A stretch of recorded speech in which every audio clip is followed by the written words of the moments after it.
नमस्कार, जय श्री राम। मेरा नाम है सुजाता देवी। मेरी चैनल का नाम है सुजाता देवी रिएक्शन वीडियो।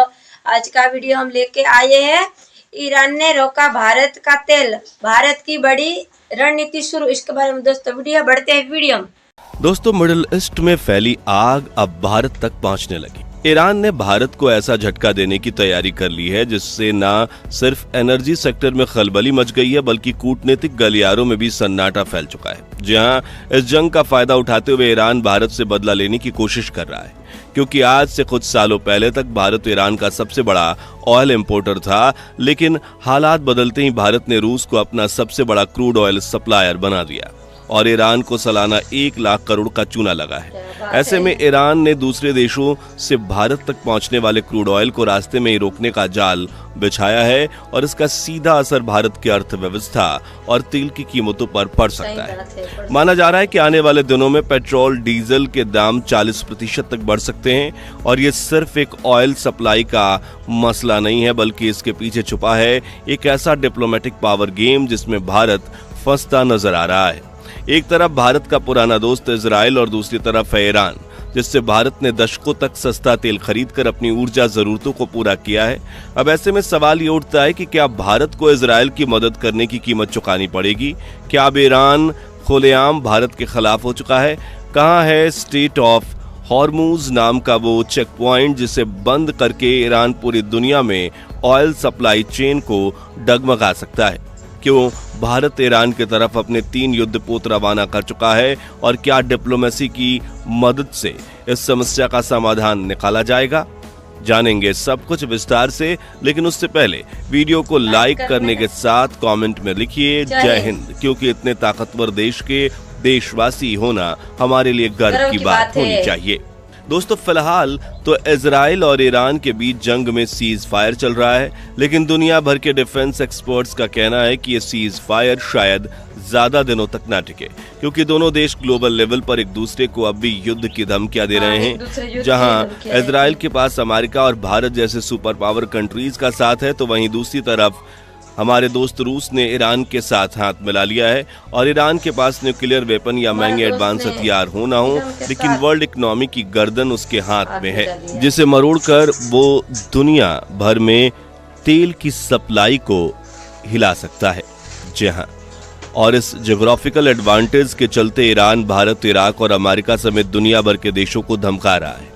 हम बात कर रहे हैं जियो स्ट्रेटेजिक हथियार की, जिसे दुनिया स्ट्रेट ऑफ हॉर्मुज के नाम से जानती है। एक ऐसा समुद्री रास्ता जो दिखने में जितना संकरा है, उसकी अहमियत उससे कहीं ज्यादा भारी है। ये स्ट्रेट ऑफ एक तरफ से ओमान की खाड़ी और दूसरी तरफ से पर्शियन गल्फ से जुड़ता है और यही वो इलाका है जहां से दुनिया का करीब 30% कच्चा तेल हर रोज गुजरता है।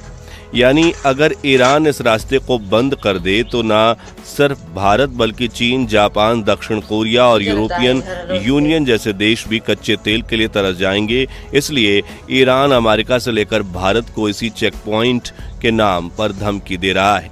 ये चेक पॉइंट इतना संकरा है कि कुछ जगहों पर इसकी चौड़ाई सिर्फ 33 किलोमीटर है और टैंकरों को आने जाने के लिए केवल 3-3 किलोमीटर की नेविगेशन चैनल्स अवेलेबल हैं, जहां से हर रोज 25 million barrel crude oil supply होता है। अब सोचिए, इतना भारी ट्रैफिक और इतनी छोटी जगह, अगर यहाँ किसी देश ने सिर्फ एक युद्धपोत भी रोक दिया तो अरब देशों का सारा तेल फंस जाएगा।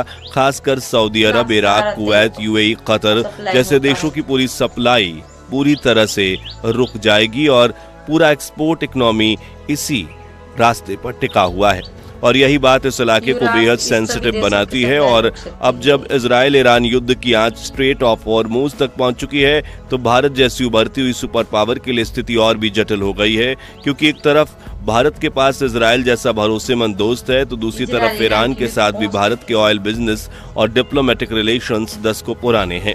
अब देखिए, भारत ने ईरान से ऑयल इंपोर्ट्स पर तो सालों से बैन लगा दिया है, लेकिन सऊदी अरब, इराक, कुवैत, यूएई और कतर भारत के सबसे बड़े ऑयल सप्लायर्स में शामिल हैं, जिनसे भारत अपनी ऑयल की जरूरतों को 35 से 40% इंपोर्ट करता है। और स्ट्रेट ऑफ हॉर्मुज बंद होते ही इराक का तो ऑयल सप्लाई ही रुक जाएगा, जबकि सऊदी अरब जैसे देश भी लंबा रूट लेंगे, जिससे डिलीवरी में देरी, कॉस्ट में इजाफा और शॉर्ट टर्म सप्लाई क्रंच जैसी समस्या समस्याएं होंगी और ऐसा पहले भी हो चुका है। जब साल 2019 में अमेरिका और ईरान के बीच तनाव बढ़ा था, तब भी तेल की कीमतें कुछ ही हफ्तों में 15% तक उछल गई थीं और भारत के पेट्रोल पंप पर इसका असर तुरंत दिखा था।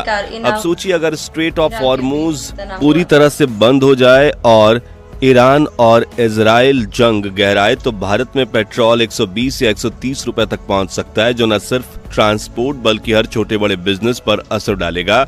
यानी ये काम भारतीय की जेब पर सीधा वार होगा। जी हाँ, अगर इसे डिटेल में समझने की कोशिश करें तो देखिए, ऑयल की कीमतें बढ़ने पर भारत का रिफाइनरी बिजनेस अफेक्ट होगा, जिससे देश की इकोनॉमी को बड़ा झटका लगेगा।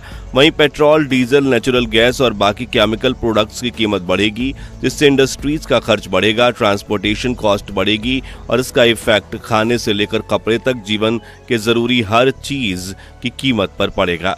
इसलिए ईरान इतना उछल रहा है, लेकिन ईरान को भारत से इतनी जलन क्यों है? तो देखिए, साल 2006 में भारत और ईरान के बीच क्रूड ऑयल का बहुत मजबूत रिश्ता बना हुआ था।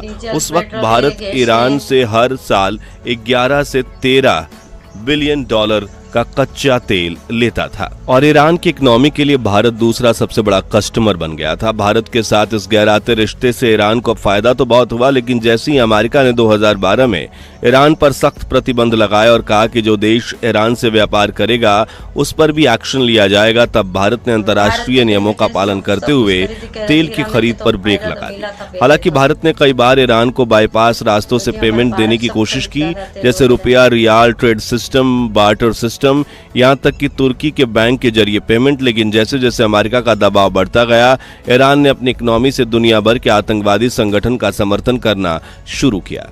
यहाँ तक कि भारत के पैसों पर जीकर भी ईरान पाकिस्तान के गुण गाता था और कहा जाता है कि ईरान से पाकिस्तान को फंडिंग भी मिलती है, जिसका इस्तेमाल उसने भारत पर हमले करने के लिए किया। ऐसे में भारत ने 2019 में ईरान से तेल इंपोर्ट पूरी तरह से बंद करवा दिया और यहीं से शुरू हुई ईरान की नाराजगी। उसे लगा कि भारत ने अमेरिका का दबाव आते ही पीठ दिखा दी, लेकिन ईरान ने अपनी हरकतों की वजह से ही सालाना करीब 1 लाख करोड़ का बिजनेस गंवा दिया था। फिर जब भारत ने सऊदी, यूएई, कुवैत और इराक जैसे देशों से अपने रिश्ते मजबूत कर लिए, तब ईरान को लगा कि उसकी जगह भारत की डिप्लोमेटिक टेबल पर बची ही नहीं।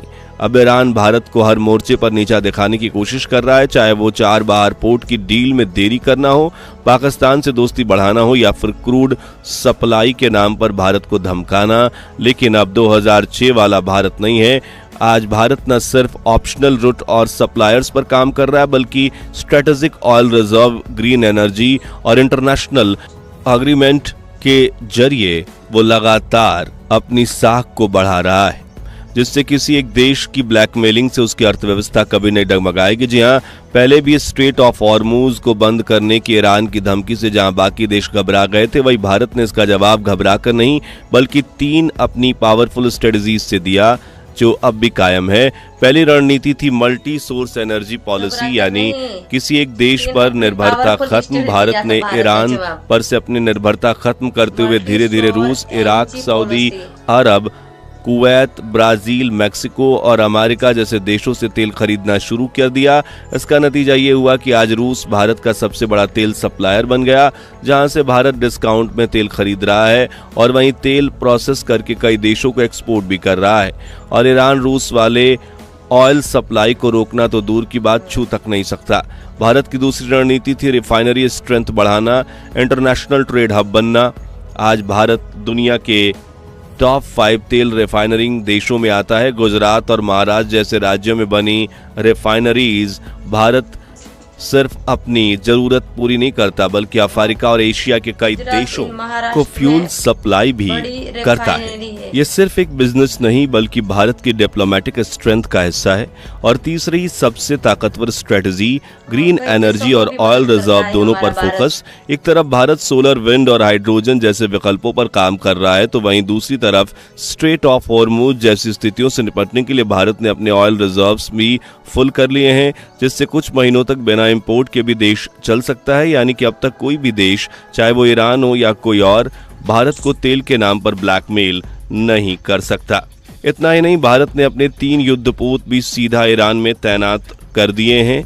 ये मजाक नहीं, बल्कि जब पूरी नहीं दुनिया कर सोच रही थी सकता। कि भारत ईरान हमारा युद्ध में भारत न्यूट्रल को कोई रहेगा, नहीं तभी मतलब भारत कर ने एक ऐसी सकता। चुपचाप चाल चली जिसने तेल के सबको नाम चौंका दिया। भारत ने अपनी 3 वॉरशिप INS तीर, INS शार्दुल और ICGS वीर को सीधे ईरान के बंदर अब्बास पोर्ट पर तैनात कर दिया।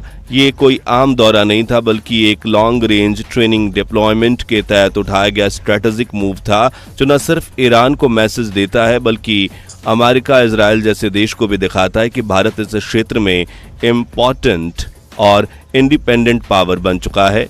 इन तीनों जहाज़ों को ईरानी नेवी ने खुद एक्सकॉर्ट कर पोर्ट में लाया और उनका सेरेमोनियल वेलकम भी किया, जो ये बताता है कि भारत और ईरान के बीच डिफेंस और मरीन कोऑपरेशन की नई शुरुआत हो चुकी है। अब ये दौर ऐसा समय पर हुआ जब ईरान और इजराइल के बीच युद्ध की स्थिति बनी हुई है और पूरी दुनिया इस मिडिल ईस्ट के तनाव पर नजर गड़ाए हुए है। ऐसे में भारत की ये सी साइलेंट डिप्लोमेसी बताती है कि भारत अब किसी का पिछलग्गू नहीं, बल्कि एक मरीन सुपर पावर है जो जहां जरूरत पड़े वहां अपना कदम रखने का साहस और ताकत रखता है। तो दोस्तों, क्या आप भारत को अपने पुराने सच्चे दोस्त इजराइल के साथ खड़े रहना चाहिए, या फिर ईरान से भी तेल खरीद कर इस जंग में तटस्थ या न्यूट्रल रहना चाहिए? अपनी राय हमें कमेंट्स में बताइए। ये वीडियो पसंद आई हो तो इसे लाइक और शेयर करके इस खबर को हर देशवासी तक पहुंचाइए, और ऐसे ही दिलचस्प वीडियोस के लिए हमारे चैनल को सब्सक्राइब करके पास वाली घंटी जरूर बजा दीजिए।